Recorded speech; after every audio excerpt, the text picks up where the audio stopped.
سلام رفقا، امیدوارم حال دلتون عالی باشه. حسن هستم، به کانال آکادمی من خیلی خوش اومدید.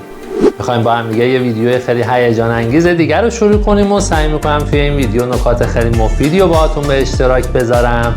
پس سعی کنید اگه کانال منو سابسکرایب ندارین همین الان کانال منو سابسکرایب کنین و اون زنگوله کنارش هم بزنید تا از ویدیوهای بعدی هم که میذارم عقب نیفتید. خیلی معطلتون نمیکنم و با هم دیگه بریم استارت کارو بزنیم.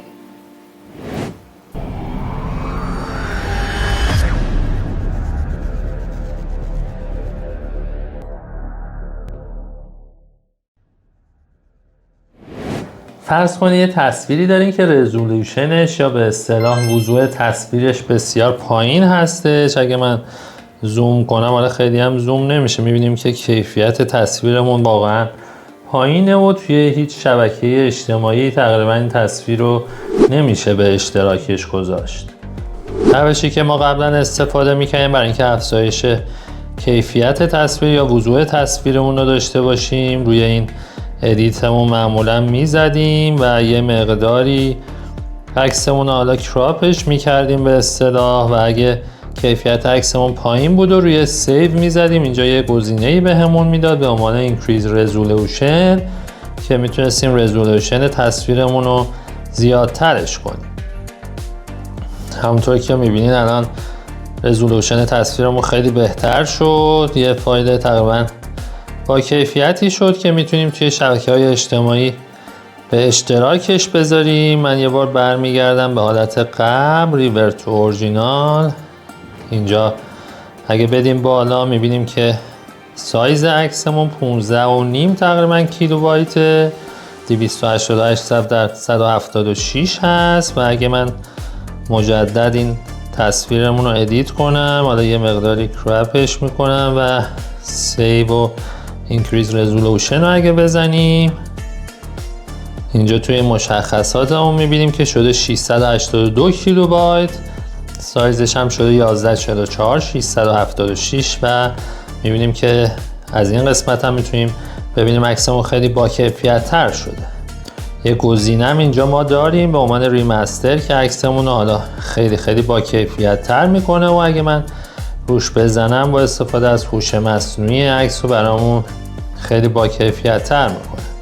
اینجا میتونیم افتر و بیفورش هم ببینیم و اگه وارد جزئیاتش بشین میبینیم که توی جزئیات خیلی متفاوت هست. و من این گزینه رو اگه سیوش کنم میبینیم که حجم فایلمون شده 4.82 مگابایت و 4576/2704 که خیلی عکسمون با کیفیت تر شد و از اون حالت بی کیفیت و عکس رزولوشن پایینی که داشتیم کاملا متفاوت شد کارم. این یکی از راه‌های افزایش وضوح یا رزولوشن تصویر هست که شاید توی همه تصاویر بهترین نتیجه رو بهمون نده و بریم یه روش خیلی بهتر و آسان‌تر رو بهتون یاد بدم. برای این کار از استور گوشیمون ما میریم توی گزینه سرچ و برنامه گلکسی اینهانس ایکس رو سرچ رو دانلود میکنین. یه برنامه خیلی فوق‌العاده‌ایه که با استفاده از هوش مصنوعی تصاویرمون رو ادیت و ویرایش میکنه و یه تنظیمات پیش‌فرض خیلی عالی هم داره. من برنامه‌مون رو بازش میکنم. اینجا حالا یه سری توضیحات بهمون داده، میبینیم که چقدر کیفیت تصویرمون رو میتونه بهتر کنه. حالا میرین جلوتر،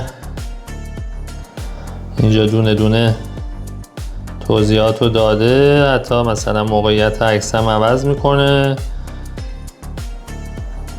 شادوها رو کم میکنه. حالا مواردی که هست و اینجا کامل توضیح داده و روی گزینه دان اگه بذاریم و اینجا به برنامه اجازه دسترسی ها رو میدیم.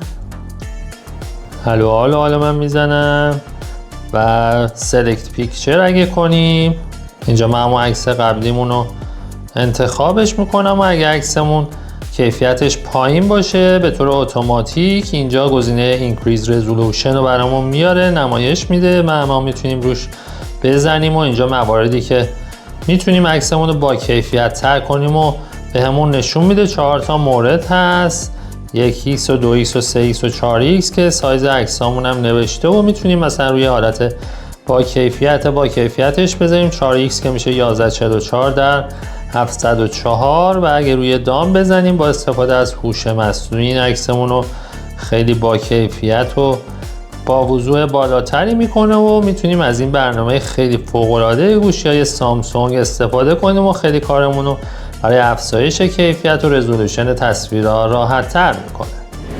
ترفند دومی که میخوام بهتون یاد بدم موقع اشتراک گذاری تصاویرمون اتفاق میفته. مثلا اگه من بخوام این تصویرمون رو به اشتراک بذارم، اینجا روی ایمیج میزنم و اینجا دراینگ اسیست رو داریم و یه گزینه کراپ که اضافه شده و به صورت هوشمند و اتوماتیک تصویری که اون وسط هست رو برامون به راحتی کراپ میکنه. مثلا میتونیم تصاویر دیگر هم امتحان کنیم.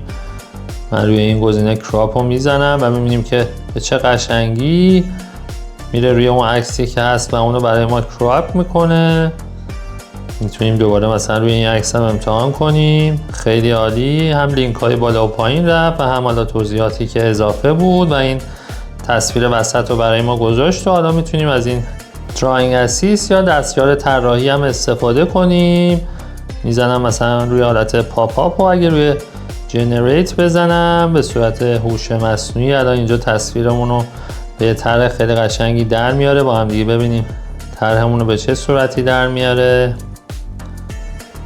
میبینیم که یه حالت خیلی زیبایی در آورده. حالا حالتهای دیگه هم میتونید خودتون امتحان کنین و از این دستیار طراحیمون هم استفاده کنین و عکستون رو سیو کنین یا به اشتراک بذارین و کپی کنین و جاهای دیگه هم ازش استفاده کنین.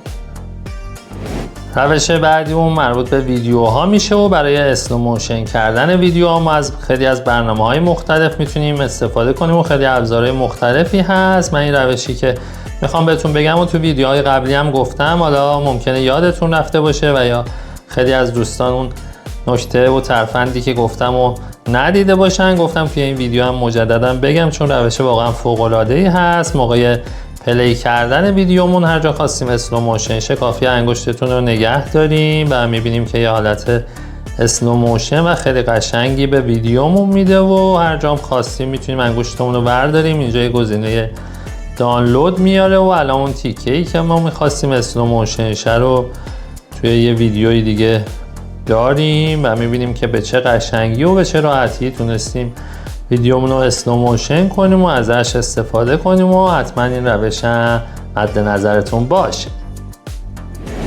ترفند چهارم هم میتونه خیلی مفید و کاربردی باشه براتون. ما اگه بخوایم مثلا یه ناحیه خاص از تصویرمون رو جدا کنیم و حالا یه جای دیگه ازش استفاده کنیم، اگه انگشتمون رو مثلا روش نگه داریم میبینیم که حالا کل چتمون رو الان برای ما سلکت کرد و من الان از این قسمت نمیخوام کلش رو استفاده کنم. برای اینکه یه قسمت خاص رو بخوایم استفاده کنیم میریم توی گزینه ادیتمون و روی گزینه تولزمون میزنیم و اینجا ابزار لسو رو داریم که به راحتی میتونیم ازش استفاده کنیم. من مثلا دور این ناحیه سبز رنگمون یه خطی میکشم و میبینیم که به صورت اتوماتیک الان اون رو برای ما جدا کرد. میتونیم دیسلکتش کنیم.